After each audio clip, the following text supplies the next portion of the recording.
पहले चरण के मतदान के बाद कम मत प्रतिशत को लेकर चर्चा शुरू हो गई। चुनाव आयोग ने बताया कि 21 राज्यों की 102 लोकसभा सीटों के 60.03% मतदान हुआ, जो 2019 लोकसभा चुनाव के पहले चरण में पड़े 69.43% से काफी कम है।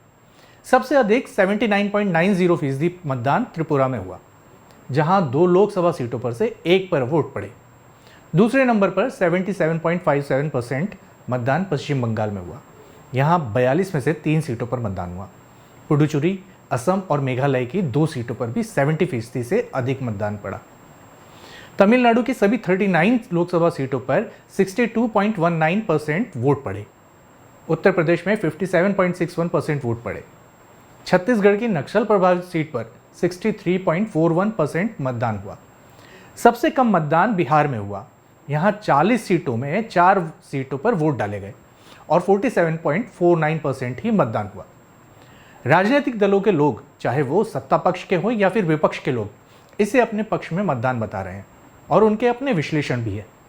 पर लोकतंत्र की दृष्टि से ये वाकई चिंताजनक है कि क्यों लोग चुनावों में मतदान को लेकर इतने उदासीन हैं।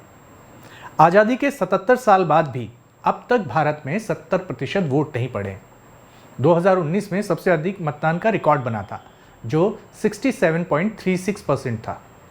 चुनाव आयोग के तमाम प्रयासों के बाद वोट प्रतिशत पर बहुत फर्क नहीं पड़ा है।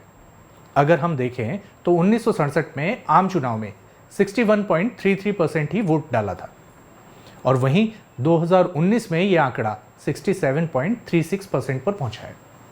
5 दशक के बाद यह आंकड़ा 6.03% ही बढ़ा है।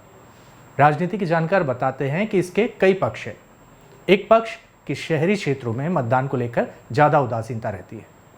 दूसरा पक्ष है कि प्रवासी लोग जो रोजगार को लेकर अपने राज्य से दूसरे राज्य में या दूसरे शहर में जाकर के काम करते हैं, वो भी किसी कारणवश मतदान नहीं कर पाते। उनके लिए मतदान के लिए काम छोड़कर वापस घर जाना और मतदान करना एक बड़ा खर्चीला कारण बन जाता है। हालांकि प्रशासन द्वारा मतदान के दिन सार्वजनिक अवकाश घोषित किया जाता है, पर ऐसे लोगों के लिए केवल एक दिन का अवकाश, घर जाकर वोट डालकर वापस आना संभव नहीं हो पाता। और यदि वो चले भी गए तो एक दिन की जगह कम से कम 3 दिन का नुकसान उन्हें झेलना पड़ता है। कुछ ऐसा ही हाल बाहर पढ़ाई कर रहे स्टूडेंट्स के लिए होता है। कॉलेज में एक दिन की छुट्टी होती है, पर घर जाकर एक दिन में वोट डालकर वापस आ जाना कहीं से कहीं तक संभव नहीं हो पाता। तीसरा कारण एक बड़ा वर्ग है, युवा वर्ग। टाइम्स ऑफ इंडिया की एक रिपोर्ट कहती है कि 18 से 19 साल के लगभग 40% युवाओं ने मतदान के लिए अपना रजिस्ट्रेशन कराया है। मतदान की तारीखों की घोषणा होने के बाद चुनाव आयोग द्वारा जारी आंकड़ों के अनुसार 18 और 19 साल के नए मतदाता के रूप में केवल 1.8 करोड़ यानी 1,80,00,000 युवाओं के नाम ही मतदाता सूची में जुड़े हैं। चुनाव बहिष्कार का भी एक ट्रेंड चलता हुआ नजर आ रहा है। उत्तराखंड के कुछ गांवों में अपनी मांगों को लेकर ग्रामीणों ने चुनाव बहिष्कार किया। व्यक्तिगत तौर पर मेरा मानना है कि चुनाव बहिष्कार करना समस्या का निवारण नहीं है। गांधी जी ने कहा था कि अगर आप अन्याय की खिलाफत नहीं करते हैं और चुप रहते हैं तो उस अन्याय को आपकी मौन स्वीकृति है।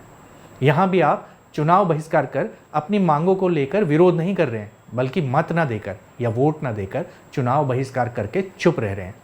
हाँ, आप एक छोटी सी खबर ज़रूर बन जाओगे और आपका मत ना देना केवल चुनाव के मत प्रतिशत को कम करेगा। सरकार फिर भी बन ही जाएगी। हो सकता है कि आप जिससे नाराज होकर चुनाव बहिष्कार कर रहे हैं, आपके वोट ना देने से उन्हीं की सरकार बन जाए। आप अपने मत का प्रयोग करके जिससे नाराज हैं उसको सबक सिखा सकते हैं और इसीलिए ही चुनाव की प्रक्रिया होती है।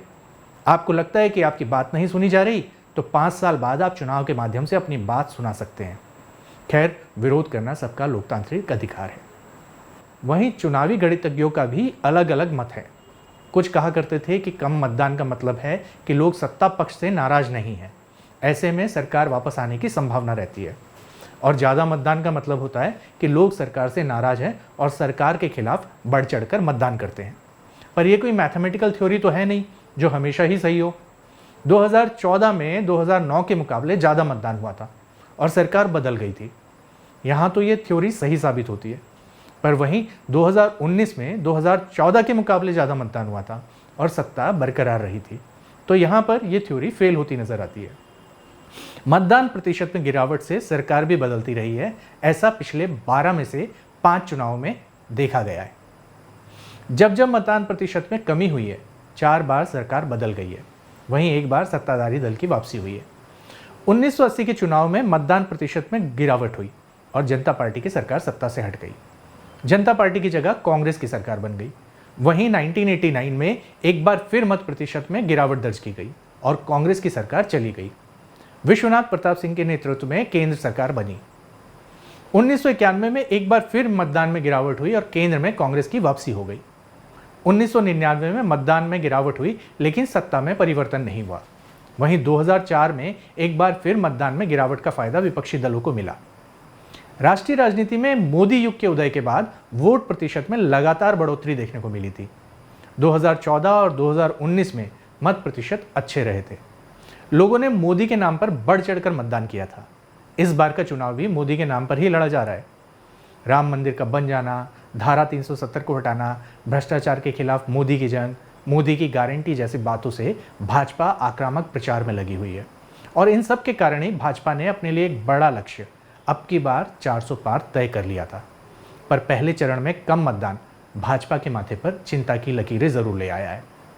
जानकार मतदान प्रतिशत में गिरावट के बाद सवाल उठा रहे हैं कि क्या बीजेपी नेताओं की तरह बीजेपी वोटर्स भी कहीं आत्मविश्वास के शिकार तो नहीं हो रहे?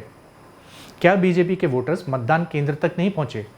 हालांकि इसे लेकर कोई विस्तृत डाटा अभी सामने नहीं आया है जिसके आधार पर इस बात के दावे किए जाएं कि किस क्षेत्र के वोटर्स का टर्नआउट अधिक रहा और किसका कम। भाजपा जिन हिंदी भाषी राज्यों में मजबूत नजर आ रही थी, पहले चरण का कम मतदान उनके लिए चिंता का सबब जरूर है। बिहार में पिछले लोकसभा चुनाव में इन सीटों पर लगभग 53% मतदान हुए थे। वहीं इस चुनाव में लगभग 47% वोट ही पड़े। बात अगर उत्तर प्रदेश की करें तो इस चरण में जिन सीटों पर मतदान हुए, इन सीटों पर पिछले चुनाव में लगभग 67% मतदान हुए थे। वहीं इस बार 57% वोट ही पड़े। मध्य प्रदेश में भी पिछले चुनाव की तुलना में इस चुनाव में वोट प्रतिशत में भारी गिरावट देखने को मिली है। मध्य प्रदेश में पिछले चुनाव में 75% वोट डाले गए थे, वहीं इस चुनाव में महज 63% वोट पड़े हैं। राजस्थान में 2019 के चुनाव में 64% वोट पड़े थे, वहीं इस बार यह आंकड़ा महज 57% के आसपास रहा है। चूंकि ये पहले चरण का मतदान है और आने वाले समय में 6 और चरणों में मतदान होना है, तो कुछ भी प्रिडिक्ट करना थोड़ा जल्दबाजी होगी। फिर भी एक बात तो तय है कि कम मतदान प्रतिशत भाजपा के मिशन 400 को थोड़ा दूर तो कर ही देता है। अभी देखने वाली बात जरूर रहेगी कि क्या मतदान प्रतिशत आने वाले चरणों में बढ़ता है या फिर घटता है। आप इस विषय में क्या सोचते हैं, कमेंट बॉक्स में ज़रूर बताएं।